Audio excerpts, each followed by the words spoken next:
This video will expose what is the most powerful private extortion racket in the United States. This organization is so dangerous that it threatens to bankrupt the entire nation, as it enslaves millions of working Americans and consigns future generations to diminished standards of living, if not outright poverty. This band of bullies, this mendacious mafia, this political powerhouse, is known commonly by four infamous letters: A-A-R-P. I'm not a number. I'm not a line item on a budget. And I'm definitely not a pushover. But I am a voter. So Washington, before you even think about cutting my Medicare and Social Security benefits, here's a number you should remember: 50 million. We are 50 million seniors who earned our benefits. And you will be hearing from us today and on Election Day.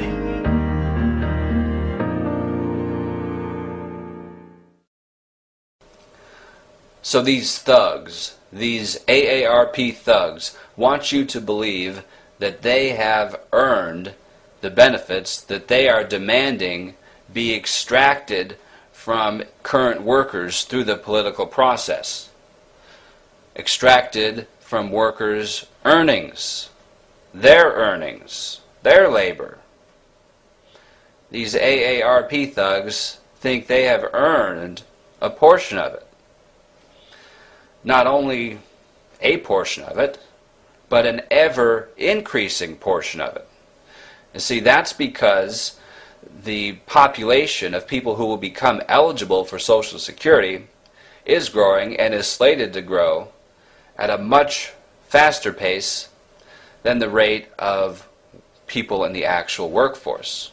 So in order to keep these AARP thugs satisfied, you have to either extract ever-increasing amounts from workers' wages or engage in ever-increasing borrowing or money printing. So that's what these AARP members mean when they claim that they've earned benefits. They mean it as a threat upon every worker in this country.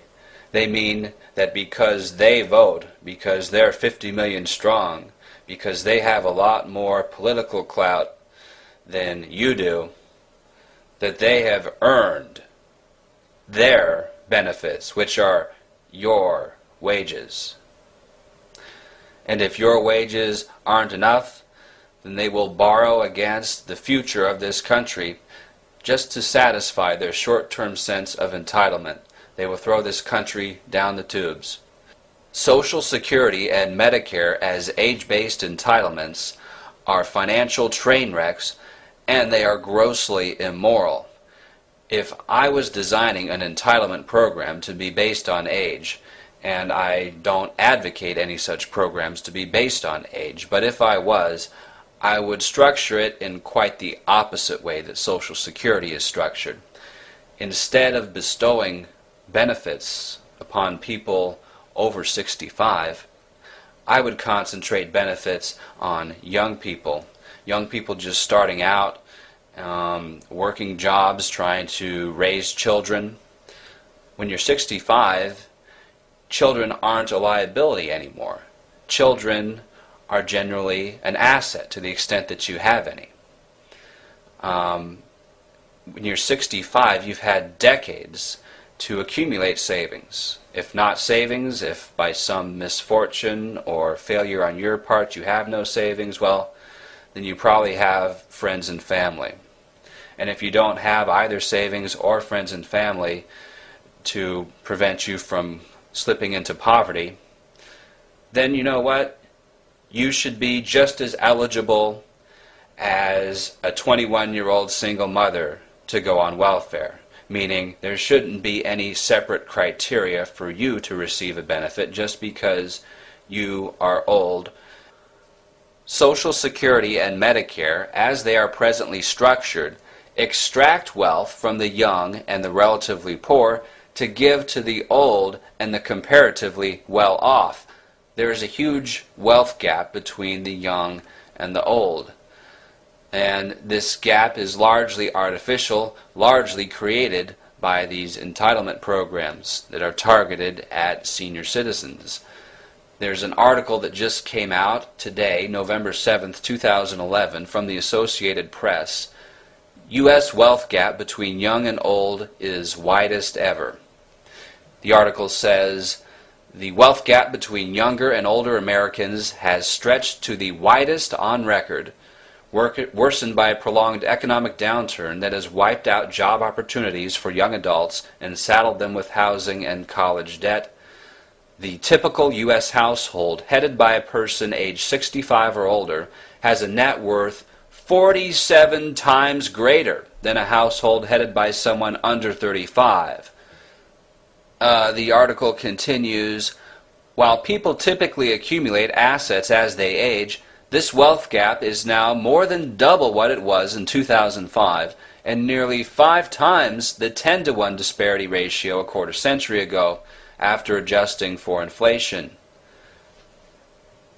The 47-to-1 wealth gap between old and young is believed by demographers to be the highest ever, even predating government records.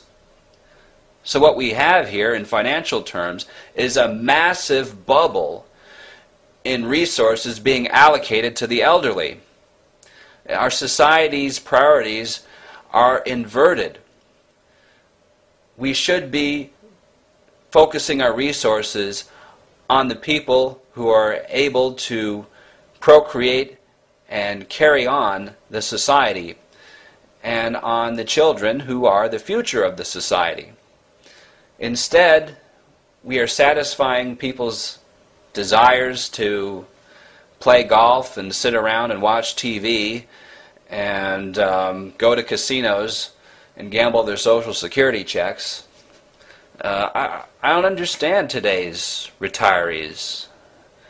I mean, they just have such a narrow sense of self-interest that it's just all about accumulating benefits and convincing themselves that they earned them, and not deriving a sense of meaningful satisfaction from wanting to leave the country a better place than you found it. And increasingly people are seeing that they are leaving generations behind them worse off. They're saddled with huge amounts of debt, facing a bleak job market and rising basic costs of living due to currency depreciation and continued population growth around the world, pressuring supplies of scarce resources. As a society, we've focused our economy so heavily on retirement and taking care of ourselves and each other after age 65 that we've neglected what it takes to sustain a civilization. We're focusing on sustaining entitlement Ponzi schemes instead of sustaining our nation. And in order to sustain an entitlement Ponzi scheme, you have to have ever-increasing revenues, which means an ever-increasing pool of workers whose wages you can coercively draw upon as participants in the system. One of the solutions for keeping these unsustainable entitlement programs going longer than they should is to import more third world immigration to have a larger workforce to draw upon. So that's what the AARP wants to leave the United States with: a nation teeming with third world immigrants and drowning in unpayable debt, all so existing AARP members can get their benefits. If Congress really wants to balance the budget, they could stop spending our money on things like a cotton institute in Brazil, poetry at zoos, treadmills for shrimp. But instead of cutting waste or closing tax loopholes, next month, Congress could make a deal that cuts Medicare, even Social Security. I guess it's easier to cut the benefits we earned than to cut pickle technology.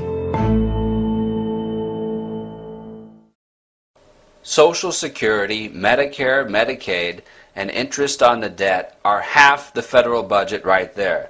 That doesn't even include national defense, the courts, the salaries of members of Congress, or any of the other bureaucracies that have been created by Washington.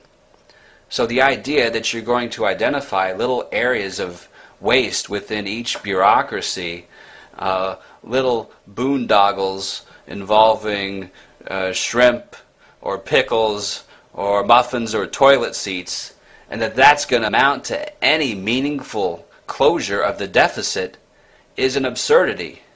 It's worse than an absurdity. In the case of AARP, it's a deliberate lie. But you see how focusing on stupid little wasteful programs distracts people away from what is necessary. And it's very frustrating when I hear conservatives and libertarian types talk about these stupid little boondoggles, such as what the AARP brought up. It's not because I don't think they should be eliminated. Saying you're for eliminating government waste, fraud, and abuse is a non-ideological, mostly meaningless utterance. The only areas that will yield significant and important and necessary reductions in the deficit are in Medicare, Social Security, and national defense.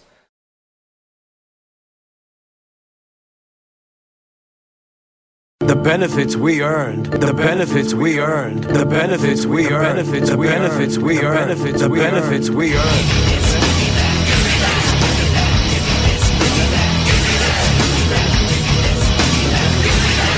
The benefits we earned.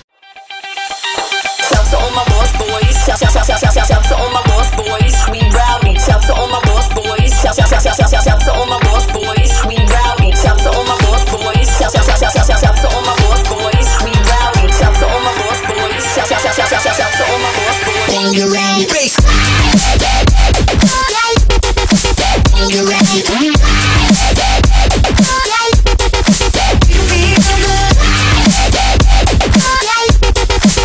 You ready?